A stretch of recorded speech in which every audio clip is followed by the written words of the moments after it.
நண்பர்களுக்கு வணக்கம். நான் உங்கள் அன்பு. இன்னையோட நம்ம மக்காச்சோளம் போட்டு 105 நாள் ஆகுதுங்க. இன்னொரு 15-20 நாளில் மக்காச்சோளம் அறுவடை பண்ணிடலாம். ஆனால் வெளிப்பக்கத்தை விட உள்பக்கங்களில் அந்த மாதிரிக்கு கொஞ்சம் பச்சை இருக்கத்தான் செய்யுது. அதுவும் இந்த ஒரு ஏக்கர் பிரச்சனை எல்லாம் ஒதுக்கி விட்டுறலாம், சீக்கிரம் காஞ்சிடும் அப்படின்னு வச்சுக்கோங்க. ஏன்னா அடியில் உள்ள இலையெல்லாம் காய ஆரம்பிச்சிருச்சு. ஆனால் இந்த இதுக்கு மேல் பக்கம் இருக்கிற அந்த அரை ஏக்கர் போட்டிருந்தால இதில் தான் மக்காச்சோளம் வந்து சரியாக காயாமல் இருக்குது. எல்லாத்துலேயுமே பச்சை நல்லா இருக்கவே செய்யுதுங்க.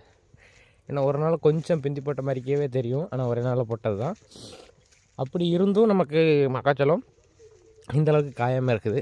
அதனால தான் தண்ணியை கடைசி தண்ணி நிறுத்துறது எல்லாமே. ஆனால் சோளங்கள் மக்காச்சோளம் கருதுகள் எல்லாமே நல்லா காஞ்சி நல்லா பதத்துக்கு வர ஆரம்பிச்சிருச்சுங்க. பார்ப்போம் அறுவடை எப்படி நடக்கும்போது என்ன ஏதுன்னு அதுக்கப்புறம் பார்ப்போம். இன்னும் ரொம்ப முக்கியமாக சொல்ல வேண்டியது என்னென்னா, இந்த கிளிகளோட தொந்தரவுக்கு வந்து புதுசாக ஒரு வழி ஒன்று கண்டுபிடிச்சிருக்குங்க. இந்த காற்றுல சுற்றி டப்பு டப்புன்னு அடிக்கிற மாதிரிக்கு இது கொஞ்சம் இரும்பு காயின்ஸ்லாம் ஒன்றா சேர்த்து மணி மாதிரிக்கு கட்டி போட்டிருக்கேன். அது காற்றுல ஆடுறது கேட்டு கிளிகள் அதிகமாக வர்றது கொஞ்சம் குறைஞ்சிருக்குதுங்க. வேணால் நீங்களும் அதை ட்ரை பண்ணி பாருங்கள். உங்களுக்கு ரிசல்ட்ஸ் எப்படி கொடுக்குன்னு சொல்லி கீழே கமெண்ட் பண்ணுங்கள். வீடியோ பிடிச்சிருந்துச்சுன்னா லைக் மட்டும் எல்லாருக்கும் ஷேர் பண்ணுங்கள். நன்றி, வணக்கம்.